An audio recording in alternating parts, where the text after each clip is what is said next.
세상에 떠도는 기묘한 괴담들. 첫 번째 이야기. 아이가 납치되는 걸 아무도 눈치채지 못했던 일.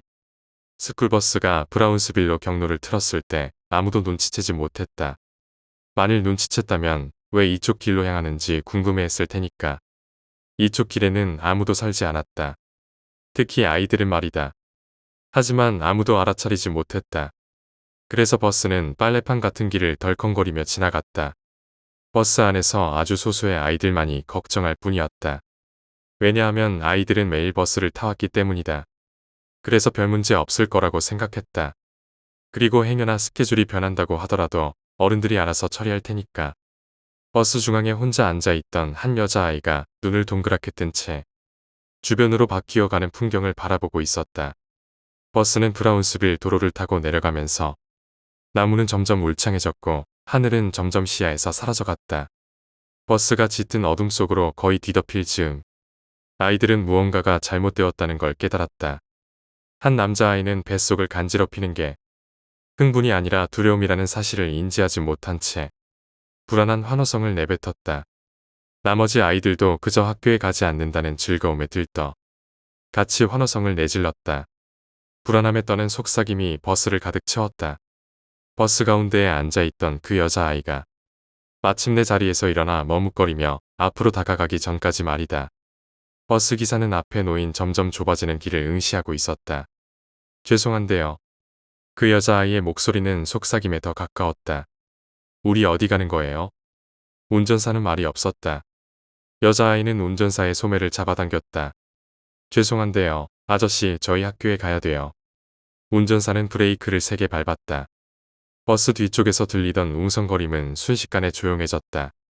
여전히 정면을 바라본 상태로 운전사는 아무 말도 하지 않은 채 여자아이를 위해 문을 열어줬다.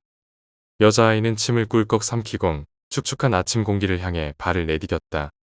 발이 지면에 닿기 직전 버스는 굉음을 내며 떠나갔다. 그 아이를 더러운 도로에 혼자 남겨두고 말이다.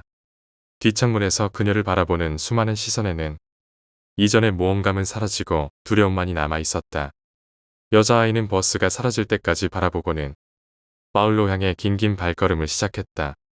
두 번째 이야기, 시간 정지. 조는 책상에서 문서를 작성하고 있었다. 그때 그의 키보드는 점점 굳어가더니 돌처럼 딱딱해졌다. 책상에서 일어나려 해도 의자는 그 자리에 굳건히 붙어 있었다. 몸을 자유롭게 하기 위해서는 조는 자신을 일으켜 세워 몸을 책상에서 빼내야만 했다. 오피스는 혼란에 빠져 있었다. 제니스는 담요 밑에 갇혀 도움을 요청하고 있었고 다른 직장 동료들도 담요를 걷어내려 했지만 소용이 없었다. 조는 핸드폰을 가지러 책상으로 다시 돌아갔다. 하지만 핸드폰은 꿈쩍도 하지 않았고 전원 버튼도 눌리지 않아 잠금을 해제할 수도 없었다. 다행히도 그의 주머니 안에 들어있던 열쇠와 지갑은 이 마비의 저주에서 자유로운 듯 보였다. 중앙 엘리베이터로 달려갔을 때 반쯤 열려있는 엘리베이터가 하나 있었다. 그 안에 갇힌 두 사람은 두려움에 질린 채 엘리베이터를 움직여보려 애를 쓰고 있었다. 존의 다음 선택지는 계단을 이용하는 것이었다. 대부분의 문들은 닫힌 채 꿈쩍도 하지 않았지만 마침내 그는 열려있는 문을 하나 찾을 수 있었다. 그가 있던 층 위에서는 비명이 들려오고 있었다. 존은 사람들을 돕기 위해 계단을 올라갔지만 문은 요지부동이었다. 미안한 마음을 가진 채 존은 1층으로 향했다. 하지만 모든 문들은 닫혀 있었다. 나갈 방법은 없었다. 트렌트는 차 안에 있었다. 그는 아내와 통화하면서 교차로 앞에 멈춰섰다. 그때 그의 앞 도로에서 달리던 차들이 갑자기 그 자리에서 멈춰섰다. 차에 타고 있던 사람들은 좌석에서 거칠게 튕겨나갔고 그와 동시에 안전벨트는 사람들을 단단히 붙잡아 두었다. 에어백도 터지지 않았고 경적 소리도 들리지 않았다. 대부분의 사람들은 죽거나 심각하게 부상을 입은 것처럼 보였다. 무슨 일이 생긴 것 같다는 아내의 말처럼. 수화기 건너편에서도 혼란이 일어난 것처럼 보였고 그녀도 가봐야 한다고 얘기했다. 트렌트도 안전벨트를 풀고 문을 열고 밖으로 나가려고 했지만 그 어느 것도 움직이지 않았다. 그는 그저 그 자리에 묶여 시체와 죽어가는 사람들을 바라봐야만 했다. 트렌트의 유일한 위안은 아내와 다시 얘기할 수 있다는 사실이었다. 제니퍼는 남편과 아이들과 함께 소풍을 갔다. 같이 놀이를 하던 와중 그녀의 발바닥에서 아픔이 느껴졌다. 그녀의 아이들도 비명을 지르며 울부짖기 시작했다. 두 발에서는 피가 끊임없이 흘러나왔고 그녀는 자세를 낮춰 잔디를 쓸어보았다. 잔디는 엄청나게 뻣뻣했고 면도날처럼 날카로웠다. 남편은 아이들에게 다가가려 했지만 걸음걸음마다 잔디는 그의 발을 날카롭게 베어냈다. 아이들에게 다다르자 둘은 그들을 들어 올리고 멀리 떨어져 있는 주차장을 향해 발길을 돌렸다. 제니퍼와 그녀의 남편은 아이들을 안전하게 피신시키기 위해 자신들의 몸을 질질 끌며 옮기고 있었다. 마침내 아이들이 피를 흘리기 전에 그들은 아이들을 도로변으로 옮겨놓을 수 있었다. 전 지금 기숙사방 안에 갇혀 있어요. 최소한 전화기는 작동하긴 하지만요. 다른 사람들은 밖에서 어떻게 지내고 있나요? 시간이 멈출 때 당신은 어디에 계셨나요? 세 번째 이야기, 방공 후. 매일 시간이 흘러갈수록 전쟁이 평화로운 결말을 맺지 않을 거라는 사실은 점차 명백해졌다. 모든 미국인들은 정부로부터 편지 한 통을 받았다. 편지에는 간단한 팸플릿과 함께 짧은 지침과 그림들이 적혀 있었다. 핵 재난이 일어날 경우 동부연합으로부터 다가오는 위협이 점점 더 커지고 있습니다. 당신과 당신의 가족을 지키기 위해선 지금 행동하는 것이 가장 중요합니다. 지하 방공호를 찌으십시오. 정원에 8×4×6피트 크기의 구멍을 파십시오. 아래 그림을 참조하십시오. 정원을 소유하지 않은 경우 다른 적합한 장소를 찾으십시오. 타인의 영토에도 대피소를 지을 수 있도록 법이 개정되었습니다. 핵의 위협이 있을 경우 가족들을 구멍으로 데려온 뒤 문으로 구멍을 덮으십시오. 문의 웨이트가 고정되어 있는지 확인하십시오. 아래 그림을 참조하십시오. 폭발음이 들리는 경우 추가 폭격에 대비하여 대피소를 떠나기 전 약 2시간 정도 대기하십시오. 행운을 빕니다. 다음 날 사람들은 지침을 따르기에 분주했다. 매우 이상한 광경이었다. 뉴욕의 센트럴파크는 임시 방공호로 가득 찼고 도로를 지나갈 때에도 집집마다 방공호가 있는 걸 볼 수 있었다. 그리고 알람이 울리자 사람들은 방공호로 모여들기 시작했다. 방공호를 짓지 않은 사람들은 억지로 다른 사람들의 방공호 안으로 몸을 우겨넣기 시작했다. 이제와 생각해보면 얼마나 많은 사람들이 방공호가 자신들을 보호해 줄 거라고 믿었는지 알 수 없다. 그리고 얼마나 많은 사람들이 단순히 자신의 무덤을 파도록 지침받았다는 걸 깨달았는지도.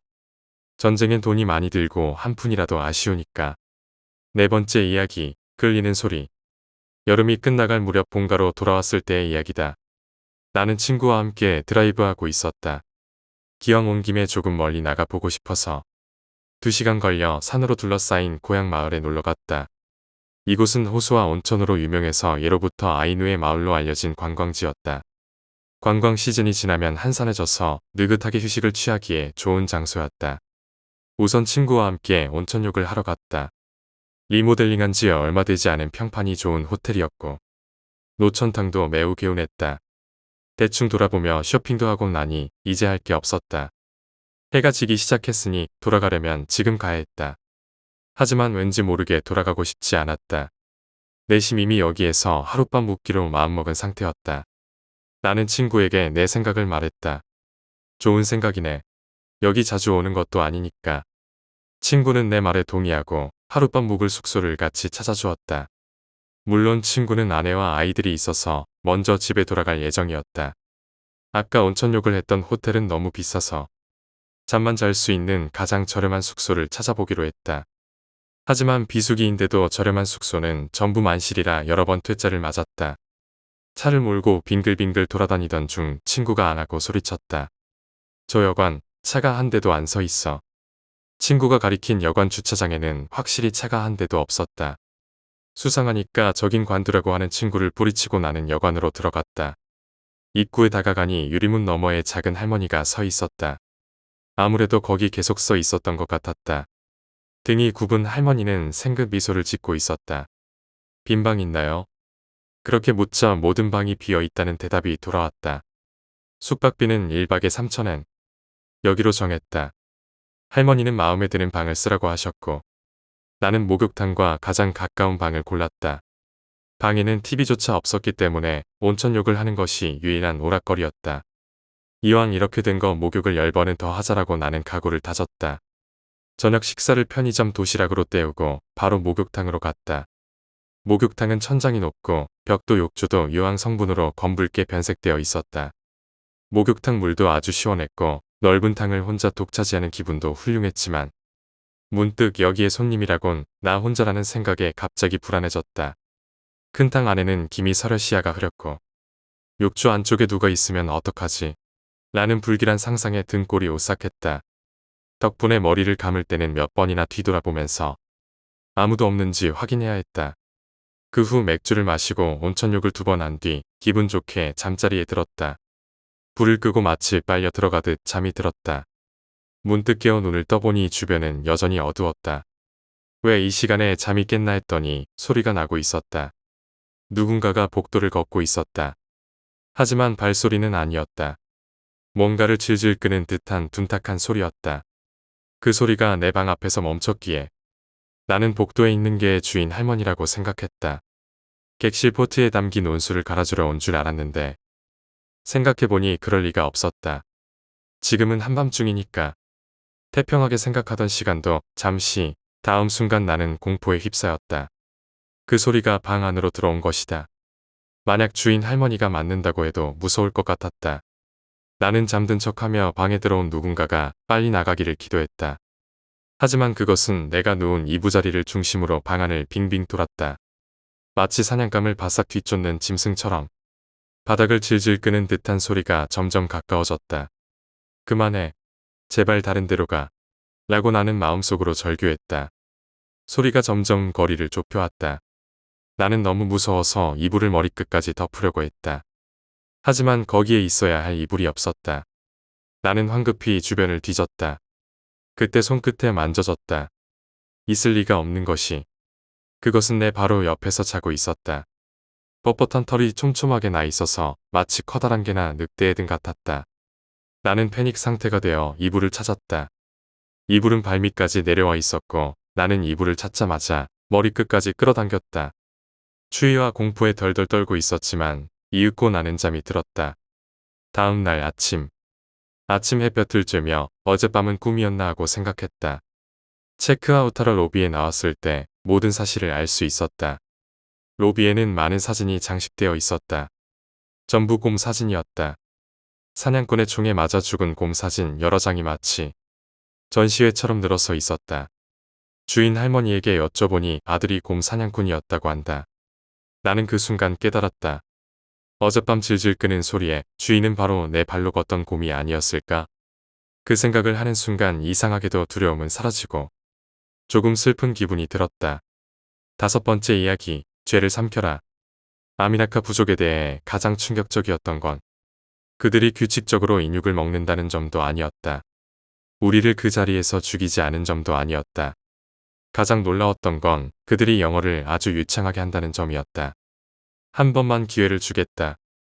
깃털이 달린 채 피에 흠뻑 젖은 마스크를 쓴 여족장이 우리를 내려다보며 말했다. 너희 중 그 누구라도 다음 달이 차오를 때까지 아무것도 먹지 않은 채 살아있다면 너희를 살려주겠다. 춥고 배고프고 헐벗은 채로 나와 내 여행 동료는 말라붙은 진흙구덩이에서 3일 동안 시간을 보냈다.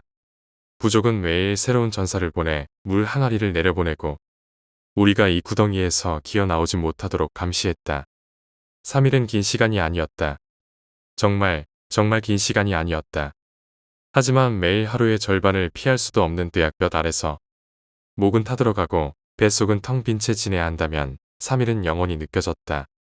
특히 달이 아직 반도 안 차오른 걸 봤을 때 말이다. 내가 더 오래 살아남았다고 말하고 싶었는데 친구가 제안했다고 아님 그냥 혼자 쓰러졌다고 그것도 아니면 자살했다고 그렇게 말하고 싶었는데 하지만 진실은 그저 내가 나약한 것뿐이었다. 탓할 사람은 나밖에 없었다. 내 팔에 목이 졸려 친구가 서서히 죽어갈 때도 망을 보던 사람은 아무런 반응을 보이지 않았다. 내가 친구의 살을 찢고 피를 들이키고 피가 뚝뚝 떨어지는 살을 집어삼킬 때도 어떤 웃음소리나 말도 없었다. 그날 밤 나는 팔 한쪽을 다 먹었다. 아침에 잠에서 깨어나 날 내려다보는 여족장과 식인종 무리들을 바라보니 눈물이 흘러나왔다. 내가 어떻게 동료를 죽일 수 있지? 속이 메스꺼워지고 나는 내 뱃속이 다시 텅 빌 때까지 계속해서 몇 번이고 개원했다. 이깟 고통은 받을 만하다. 난 이것보다 훨씬 더 고통받아야 한다. 깨닫게 된 내 유일한 위안거리는 내가 친구를 잡아먹었기에 부족이 날 살려두지 않을 거라는 것이었다. 나는 눈을 감고 신께 감사드렸다. 내가 서 있는 이 자리에서 그들이 나를 죽일 준비를 할 수 있도록 말이다. 그 대신 날 끌어올리는 손길이 느껴졌다.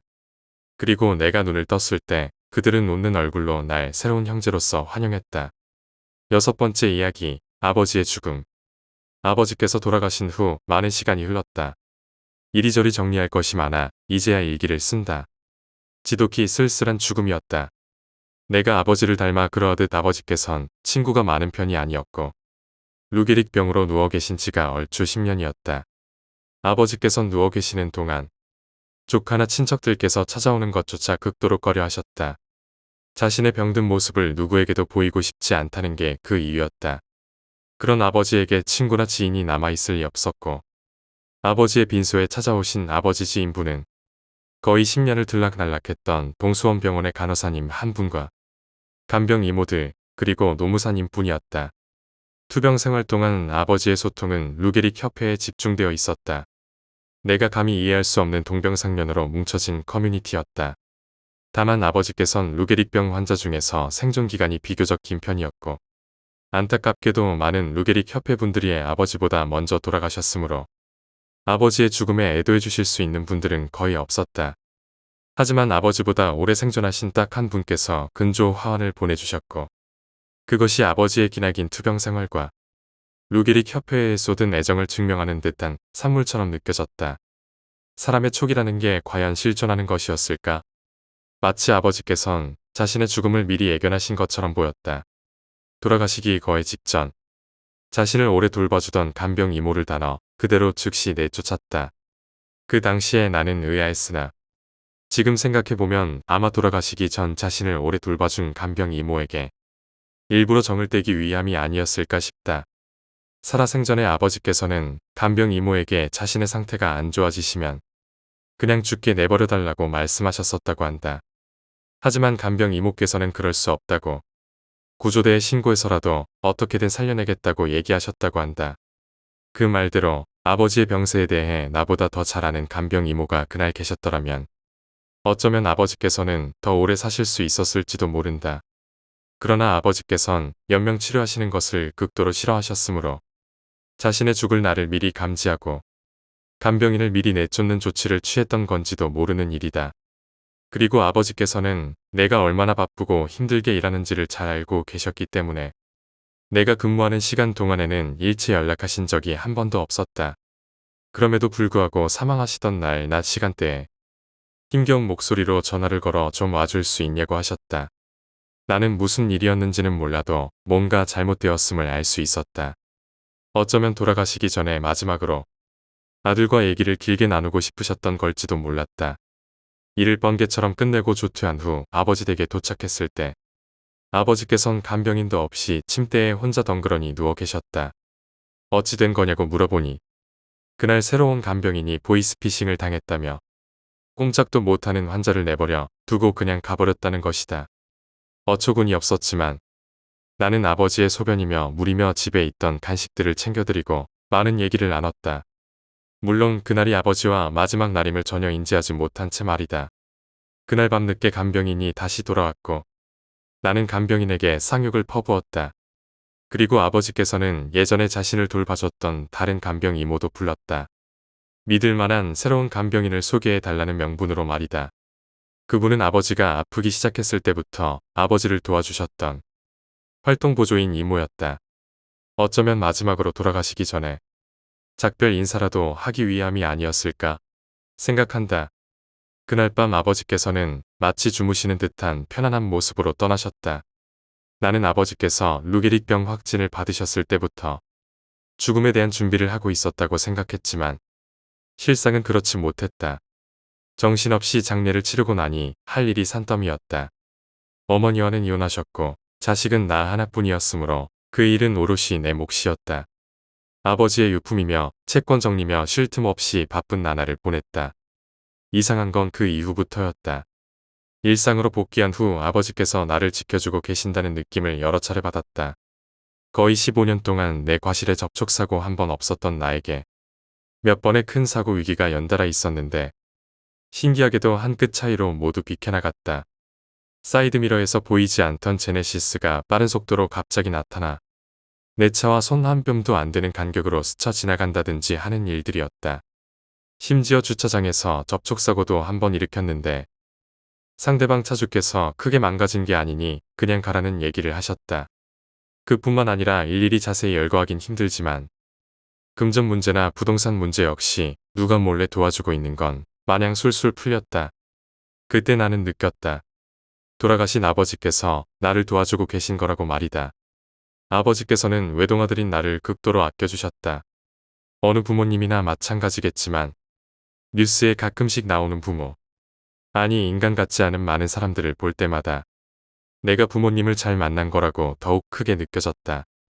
살아계실 때는 몰랐는데 지금 와서 생각해보니 아버지께서는 그 흔한 회초리 매질은커녕 나에게 욕설 한 번, 큰 소리 한 번 치신 적 없었다. 내가 당신에게 그만큼 효자였는지는 사실 잘 모르겠다. 하지만 그거와는 별개로 아버지의 사랑에는 이유가 없었을 터였다. 인터넷에 떠도는 무속 관련 일화를 읽다 보면 수호령이 지켜준다는 내용이나 조상님께서 도와주셨다던가 하는 이야기들이 종종 보이곤 했다. 그때마다 단순히 미신으로 치부했었다. 그런데 직접 겪어보니 생각이 크게 바뀌었다. 물론 내가 신기가 있어 돌아가신 아버지와 직접 얘기를 하거나 만나볼 수 있는 건 아니다. 하지만 아버지의 육신은 화장되어 한 줌의 재가 되어버렸지만 그 외에 무언가가 분명히 존재하고 그 무언가가 나를 긍정적인 방향으로 도와주고 있다는 것을 확신한다. 7번째 이야기, 내면의 악마. 자정을 넘긴 시간이었다. 목적지에 도착하기 전까지는 아직 시간이 좀 남아 있었다. 1시간쯤 전에 태워준 소녀는 내 옆 조수석에 잠들어 있었다. 그 아이는 히치하이커였다. 한밤중 그것도 쏟아지는 빗 속에 어린애를 혼자 놔둘 수는 없었기에 나는 그 애를 차에 태웠다. 그 아이는 마침내 자신에게 차를 태워줄 사람이 나타났다는 사실에 꽤나 행복해 보였다. 그 소녀의 진짜 이름은 알지 못했다. 그녀의 친구들이 그 애를 조라고 부른 걸 빼곤 그 아이는 편안해 보였다. 갈색 머리카락으로 반쯤 가려진 예쁜 얼굴에서 그녀의 입술은 눈치채지 못할 정도의 아주 옅은 미소를 띠고 있었다. 분명 좋은 꿈을 꾸고 있는 거겠지. 나도 저번에 내가 꾼 꿈에 대해 기억하려 했지만 기억이 나질 않았다. 그 순간 나는 느꼈다. 오랜 시간 동안 느끼지 않았던 그 감정을. 그 끔찍하고 추악한 감정. 나는 그 아이의 얼굴을 내려다보았다. 이 아이의 미소가 나 자신을 극복하는 데 도움이 되기를 바라면서 내 안의 악마에게 굴복하지 않기를 빌며 하지만 나는 그것이 나오기 위해 내 안에서 몸부림치는 것을 느낄 수 있었다. 이러고 싶지 않아. 할 수 없어. 이 여자아이를 차에서 내리게 해야 하는데 그건 너무 오래 걸릴 거야. 이미 그 전에 일이 벌어져 버리고 말 거라고. 나는 계속 내 안과 전쟁을 치르며 발버둥 쳤다. 그때 안 돼. 더 이상 참을 수가 없었다. 그리고 일어나 버렸다. 나는 지금까지 끼었던 것 중에서도 가장 끔찍한 방귀를 뀌었다. 전설적이었다. 아이들이 다른 어린애들을 겁주기 위해 하는 이야기. 수준급의 무시무시한 놈이었다. 나는 겨우겨우 내 안을 탈출한 괴수가 그 아이를 깨웠는지 내려다보았다. 깨지는 않았다. 하지만 그녀의 얼굴에서는 미소가 옅어지고 있었다. 보아하니 이 아이는 지금 악몽을 꾸고 있는 것 같았다. 마지막으로 남은 미소도 사라지고 그 아이의 얼굴에는 불안감이 드러나기 시작했다. 나는 그 아이가 꿈속에서 무슨 일을 겪고 있는지 궁금했지만 깨어나지 않은 채 더 깊은 잠에 빠져들기를 바랐다. 내가 끼친 영향이 이 정도에서 끝나기를 바라는 마음이었다. 내 안의 악마가 더 이상 고개를 들지 않기를 바라며 그 아이는 여전히 잠든 채로 몸을 살짝 뒤척였고 나는 조심스럽게 운전에 집중했다. 차창 밖으로 보이는 풍경은 여전히 어둡고 비는 쉼없이 내리고 있었다. 시간은 천천히 흘러가고 있었지만 목적지가 가까워질수록 마음속의 긴장은 서서히 풀려갔다. 더 이상 불안한 감정이 올라오지 않기를 바라며 나는 다시 한번 조수석에 앉은 소녀를 흘깃 바라보았다. 이번에는 평온해 보였다. 미소는 사라졌지만 얼굴은 다시 편안해 보였다. 그리고 나는 속으로 안도의 한숨을 내쉬며 어느덧 도착지에 가까워지고 있다는 걸 느꼈다. 이제 곧 그 아이를 내려주고 나도 다시 내 일상으로 돌아갈 수 있을 것이라는 생각에 조금씩 마음의 짐이 가벼워지는 것 같았다. 드디어 목적지에 도착했다. 나는 조심스럽게 차를 세우고 옆자리에 앉아 잠들어 있는 소녀를 부드럽게 흔들었다. 이제 도착했어. 그녀는 잠에서 천천히 깨어나며 눈을 비볐다. 밖을 바라본 그녀는 잠시 멍하니 있다가 나를 향해 미소를 지었다. 고마워요, 아저씨. 그 미소는 이제 다시 평온하고 밝았다. 나는 안심하며 대답했다. 조심히 가. 그리고 앞으로는 이런 시간에 혼자 다니지 말아라. 소녀는 고개를 끄덕이며 차에서 내렸다. 나는 그녀가 안전하게 집으로 들어가는 모습을 확인한 후 차를 돌려 다시 길을 나섰다. 비는 여전히 내리고 있었지만 내 마음속의 먹구름은 이제 거의 사라진 것 같았다. 나는 다시 한번 깊은 숨을 들이쉬고 이제 모든 것이 정상으로 돌아왔다는 안도감에 차분해졌다. 길 위로 이어지는 빗소리가 나를 감싸며 나는 천천히 밤의 도로를 따라 달려갔다. 내 안의 악마는 다시 잠잠해진 것 같았다. 나는 한동안 조용히 도로를 달리며 생각에 잠겼다. 소녀를 무사히 내려준 후에도 마음속 어딘가에 남아있던 불안감이 아직 완전히 사라지지는 않았다. 어쩌면 내가 그 소녀에게 해를 끼칠 수도 있었을지도 모른다는 생각이 머릿속을 떠나지 않았다. 나는 그것을 억누르려 했지만 이따금씩 되살아나는 그 감정은 나를 괴롭혔다.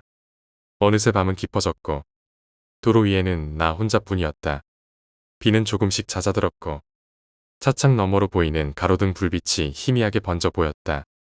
나는 마음을 가라앉히며 그저 무사히 집에 도착하기만을 바랐다. 이 긴 하루가 끝나기를. 하지만 그때였다. 갑자기 앞 유리창 너머로 무언가가 어른거렸다. 나는 순간적으로 브레이크를 밟으며 속도를 줄였다. 도로 한가운데 어둠 속에서 누군가 서 있었다. 나는 심장이 두근거리기 시작했다. 그 사람은 움직이지 않았다. 그저 나를 응시하고 있는 것처럼 보였다. 나는 천천히 차를 멈추고 차창을 조금 내렸다. 하지만 그 순간 그 인물은 이내 사라졌다. 마치 환영처럼 어둠 속으로 스며들어 버린 것 같았다. 나는 숨을 고르며 주변을 다시 한번 둘러보았다. 하지만 아무도 없었다. 나는 고개를 저으며 다시 차를 몰기 시작했다. 아무 일도 일어나지 않은 것처럼 그저 또다시 밤의 도로를 달렸다. 이내 비는 완전히 그쳤고 멀리서 여명이 밝아오는 것이 보였다. 나는 서서히 차를 돌려 집으로 향했다. 하루가 끝나고 새로운 날이 찾아오고 있었다. 어쩌면 이 모든 불안함도 곧 사라질 거라는 희망이 마음속에 다시 피어오르기 시작했다. 나는 그 희망을 붙잡고 다시 일상으로 돌아가기 위해 차를 몰았다.